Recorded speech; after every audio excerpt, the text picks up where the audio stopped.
Hello guys, welcome back to Accuris world. কীরকম আছো তোমরা সবাই? আজকে তোমাদের সাথে আমি শেয়ার করব খুবই সাটেল বেসের একটা মেকআপ। তোমরা যারা ডেলি বেসিসে মেকআপ করো তাদের জন্য কিন্তু এই মেকআপটা একদমই পারফেক্ট। আর যারা ফেস্টিভ্যাল হোক বা পুজো বাড়ি, যে কোনো অকেশনে, যে কোনো ড্রেসের সঙ্গে, সেটা ইন্ডিয়ান হোক বা ওয়েস্টার্ন, তোমরা যারা হালকা মেকআপ পছন্দ করো তোমাদের জন্য এই মেকআপ টিউটোরিয়ালটা একদমই পারফেক্ট। সবার প্রথমে আমি আমার ফেসটাকে ভালো করে ক্লিন করে নেব। সবার প্রথমেই এখানে ইউজ করছি ল্যাকমের প্রাইমার প্লাস হাইলাইটার। এই প্রোডাক্টটা কিন্তু খুবই ভালো ডেলি লাইফে ইউজ করার জন্য। এত ভালো একটা হাইলাইটার যেটা তোমাদেরকে খুব সুন্দর ন্যাচারাল একটা গ্লো দেবে, তার সঙ্গে বেসটাকেও হোল্ড করে রাখতে হেল্প করে।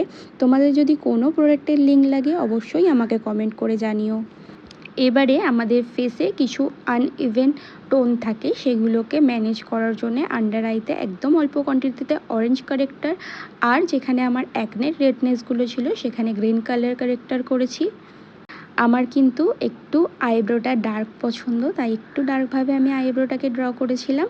আর একটা জিনিস, যেহেতু আমরা একদম লাইট বেস করছি তাই জন্য এখানে একদমই কম প্রোডাক্ট নিয়ে আমরা কাজ করব।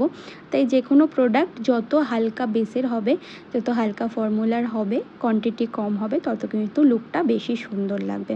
এবারে দেখো, একটা ল্যাকমের সিসি ক্রিম নিয়েছিলাম। তোমরা চাইলে মার্স বা অন্য যে কোনো CC cream or baby cream or foundation দিয়ে তোমরা বেসটাকে পুরো কভার করতে পারো।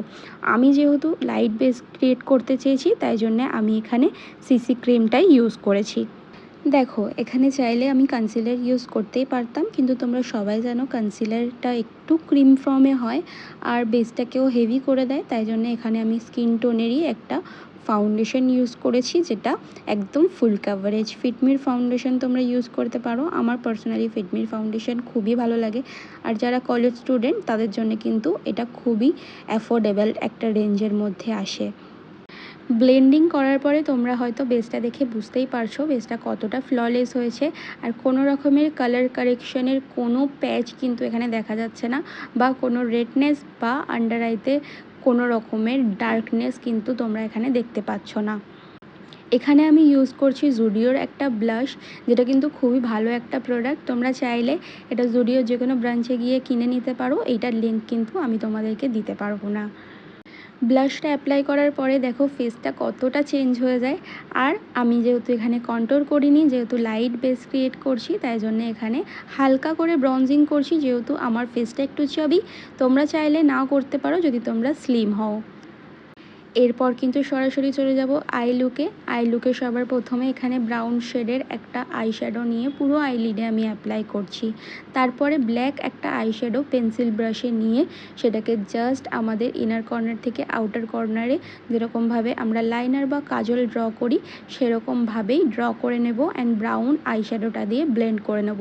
এতে কিন্তু খুবই সুন্দর একটা স্মোকি এফেক্ট আসে চোখে, যেটা আমাদের চোখে বড় দেখায়।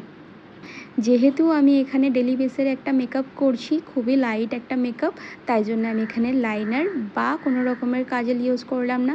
তোমরা চাইলে অ্যাপ্লাই করতেই পারো তোমাদের পছন্দ মতন। তোমরা অবশ্যই জানিও আইশ্যাডোটা তোমাদের কীরকম লাগলো। খুবই ইজি টেকনিকে তোমাদেরকে করে দেখালাম, খুবই সুন্দর লাগছে, আমার পার্সোনালি খুবই ভালো লাগছে। এবারে মার্সের একটা মাস্কারা ইউজ করেছি আর আইল্যাশটাকে একটু কার্ল করে নিয়েছি যাতে দেখতে একটু বড় লাগে আইল্যাশগুলো। মোটামুটি আমাদের মেকআপের শেষ পর্যায়ে আমরা চলে এসেছি। এখন করছি লিপ লাইনার। পিঙ্ক শেডের একটা লিপ লাইনার ইউজ করছি, এটাও কিন্তু জুডিওর একটা লিপ লাইনার। তোমরা একবার ট্রাই করতে পারো, খুবই ক্রিমি একটা ফর্মে এটা আছে। তোমরা চাইলে অবশ্যই এটা স্টোরে গিয়ে ভিজিট করে দেখতেই পারো। লিপটা লাইন করার পরে আমি দেখো রেড কালারের একটা লিপস্টিক ইউজ করেছি শুধু আমাদের লিপের যে কর্নারগুলো সেখানে, অ্যান্ড মিডিলে আমি ইউজ করেছি পিঙ্ক শেডের একটা নিউড শেড, অ্যান্ড এবার ইউজ করছি একটা নিউড ব্রাউন শেড। এই তো মেকআপ আমাদের পুরো কমপ্লিট হয়ে গিয়েছে। তোমরা প্লিজ আমাকে কমেন্ট করে জানিও মেকআপের বেস অ্যান্ড পুরো ফুল লুকটা তোমাদের কিরকম লাগলো। পুরো মেকআপের টিউটোরিয়ালটা তো তোমরা দেখলে, আমাকে অবশ্যই তোমরা কমেন্ট করে জানিও যে মেকআপের টিউটোরিয়ালটা তোমাদের কিরকম লাগলো। আর যদি ভালো লেগে থাকে like, comment, share and subscribe করতে ভুলো না। টাটা।